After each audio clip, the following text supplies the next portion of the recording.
Bigiw!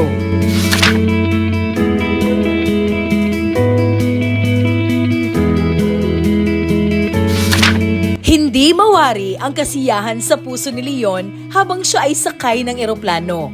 Hindi magtatagal, bababa na ito sa paliparan ng General Santos at makikita na niyang muli ang pamilyang sabik na sabik sa kanyang pag-uwi. 3 taon siyang hindi nakabalik dulot ng pandemya, kaya naman pinananabikan ng lahat ang kanyang pagbabalik. Mula sa kanyang kinauupuan sa tabi ng bintana ng eroplano, tanaw ang kumpol-kumpol na nagpuputi ang ulap na maya-maya pa ay pinunit ng higanting pakpak sa labas.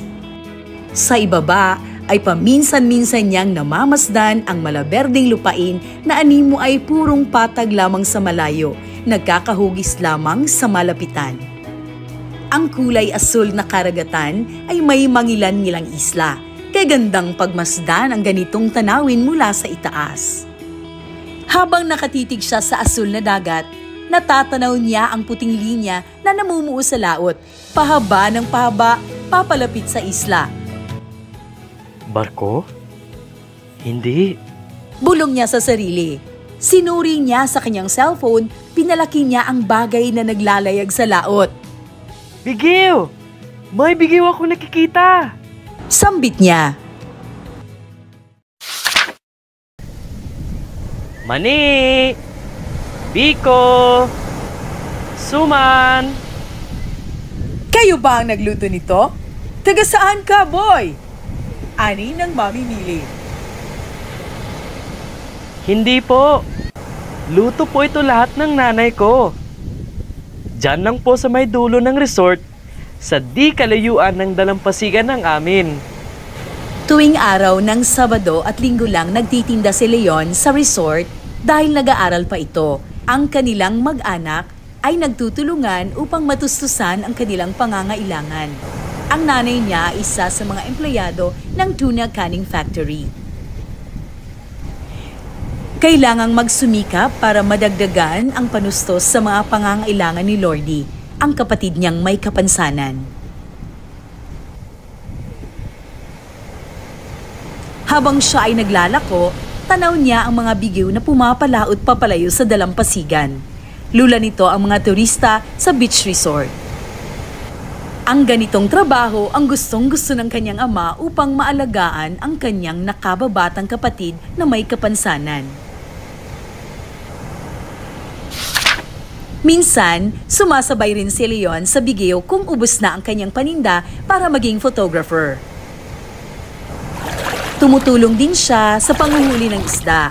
Ang kinikita nila rito ay malaking tulong sa pang-araw-araw na pangangailangan ng pamilya, pambili ng gamot at therapy ni Lordy. Tatay, magkano po ba ang halaga ng isang bigiw? Minsan, ay natanong niya nang siya ay sumama sa kanyang ama. Malaking halaga. Sagot ng tatay. Magkano po? Alin? Yung di motor o hindi? Siyempre, tatay, di motor para mabilis. Marahil ay nasa 50,000 ito ngayon. Paglaki ko, marahil doble na ang halaga, tay. Marahil? Sagot ng tatay. Saglit na natahimik si Leon na tila may kinukwenta. Napatingin ang tatay sa kanya. Magkahalong kirot at saya ang naramdaman ng kanyang tatay. Sa murang isipan, naranasan niya ang hirap ng buhay at naranasan nito kung bakit at paano maging masigasig sa buhay. Napakabata pa niya upang mag-isip ng ganoong bagay. Tatay, kay ganda ng dagat. Gusto kong lumangoy sa banda roon. Pwede, tay? Pakiusap ni Leon. Oo, pero huwag kang pumunta sa malayo at mag-ingat ka. Uuwi tayo ng maaga ngayon. Bukas ay Lunes. May pasok na. Mag-aaral pa kayo ng kapatid mo mamaya. Sambit ng ama. Opo, tatay. Sabay talon at sisid sa ilalim ng dagat. Habang lumalangoy at sumisisid, daman niya ang kaligayahan na dala ng karagatan. Dito sila nabubuhay. Ang bigiw at ang karagatan ay kakambal na ng kanilang buhay. Tatlo silang magkakapatid na itinataguyod ng kanilang mga magulang. Siya ang panganay, si Lordy ang pangalawang lalaki at si Lency ang bunso na isang babae. Nag-aral ng mabuti si Leon. Nagtapos siya sa elementarya at high school na valedictorian. Pumasa siya sa mga scholarships at nag-aral ng kolehiyo sa isa sa pinakasikat na paaralan sa Manila. Naging scholar din siya sa DOST. Malaking tulong sa mga magulang ang kanyang pagiging scholar. Nakapagtapos siya at nakakuha ng pinakamataas na karangalan. Nakahanap siya ng magandang trabaho sa isang malaking kumpanya sa Manila. Kuya, tingnan mo ang ulap doon sa may bukirin. Pinaghalong kulay ng rosas at dalandan. Ganda! Buong pagkamanghang sabi ni Lency habang sila ay nakasakay sa bigyo at kumukuha ng mga larawan sa paligid ng dagat. Tingnan mo rin ang buhangin at mga bato sa ilalim. At may mga isda pa. Sabi ng kanyang kuya. Subukan ko ngang kunan ng larawan. Sambit ni Lency. Alam mo kuya, napakasaya para sa akin ang fotografiya. Subukan ko kaya? Pahayag ni Lency. Oo nga, magandang kurso iyan. Masaya. Sige, subukan mo. Kung saan ka masaya, iyon ang kunin mong kurso. Nang sa gayon, masaya ka sa trabaho mo. Ang panghikayat ng kuya. Nagpatuloy silang naglayag sa may tabing dagat. Sinakop na ng gunita ang isipan ni Leon mula sa pagiging tindero ng kung ano-ano sa resort, pagsakay sa bigyo, pag-aral sa malayo hanggang sa makapunta sa ibang bansa dahil sa husay sa trabaho.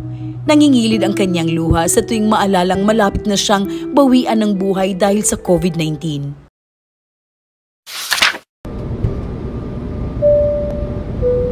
Ladies and gentlemen, as we start our descent, please make sure your seat backs and tray tables are in their full upright position. Make sure your seat belt is securely fastened and all carry-on luggage is stowed underneath the seat in front of you or in the overhead bins. Thank you.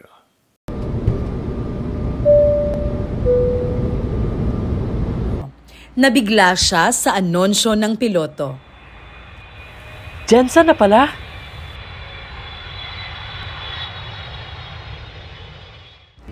Sinalubong siya ng kanyang mga magulang at mga kapatid. Lahat sila ay di magkamayaw sa sasakyan. Hindi matapos-tapos ang kumustahan. Sabik na sabik ang bawat isa. Habang binabaybay ng kotse ang kanilang kalsada, ay napansin niya sa di kalayuan ang iilang mga pagbabago. Nakikita na ngayon ang bubong ng kanilang dati ay maliit na bahay. Ngayon ay 2 palapag na ito. Nang huminto ang kanilang kotse, nakita niya ang harapan ng bahay nila at siya ay natuwa sa modernong anyo nito ngayon. Nang sumapit ang hapon, siya ay nagkaroon ng pagkakataon na tingnan ang buong bahay. Sa isang silid tulugan, naririnig niya ang malakas na halakhak ni Lordy habang umaalingaw-ngaw ang tugtugin galing sa kanilang speakers. Sa sala, natuon ang pansin niya sa malaking cabinet. Sa loob nito ay mga iba't ibang medalyon nila ni Lency. Napukaw ang pansin niya sa gitna ng kwadro.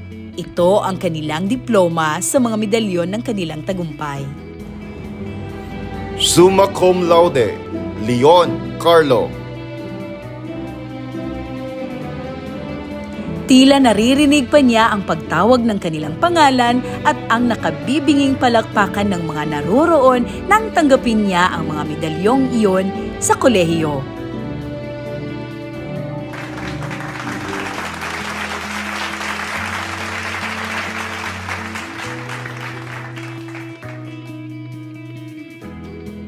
Anak? Di niya napansing nasa likuran na pala ang kanyang ina. Salamat din, anak. Dahil sa iyo, guminhawa ang buhay natin. Hinawakan siya ng kanyang ina. Sabay hila papunta sa labas ng kusina. Halika, may papakita ako sa iyo. Hinila ng nanay ang tela na ibinalot sa isang malaking bagay. Ang bighiw! Hinawakan niya ito. Luma at sira na, ngunit mababasa pa rin ang pangalang nakaukit sa bandang unahan. Sa may gilid, Leon. Nay! Ang bighiw natin! Ang bighiw ko! Bulalas ni Leon. Siya namang pagdating ng kanyang tatay mula sa dalampasigan. Oo anak, ito ang unang bighiw na ipinangalan namin sa iyo. Luma na ito at hindi na kayang ayusin. Ngunit hindi namin itinapon. Bagkus, ito ay tinago namin. Ang bighiw na ito ang simula ng ating magandang buhay. Ang pagmamalaki ng ama.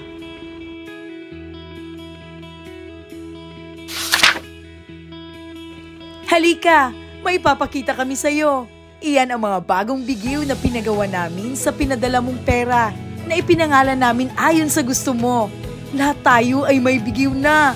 Ang masayang sabi ng ina. Teka, selfie muna tayo. Sabi ni Lency. Oh, kita mo, Nay? Ang ganda ng camera ko. Kuhang-kuha ang luha mo sa pisngi. Ang biro ni Lency. Aba, bakit tayo lang? Kunin natin si Lordy. Sabi ng nanay. Dama ni Leon ang tunay na kaligayahan sa araw na yon. Kaligayahang dulot ng magandang pangyayari bunga ng kanilang pagpupunyagi. Habang pinagmamasdan nila ang dapit hapon sa dalampasigan, nakapinta sa kanilang mukha ang tunay na larawan ng kaligayahan. Kaligayahang bunga ng katatagan, pagsisikap, pagpupunyagi at pananalig sa Diyos. Natitiyak nilang marami pang darating na bighiw at tagumpay na darating sa kanilang buhay.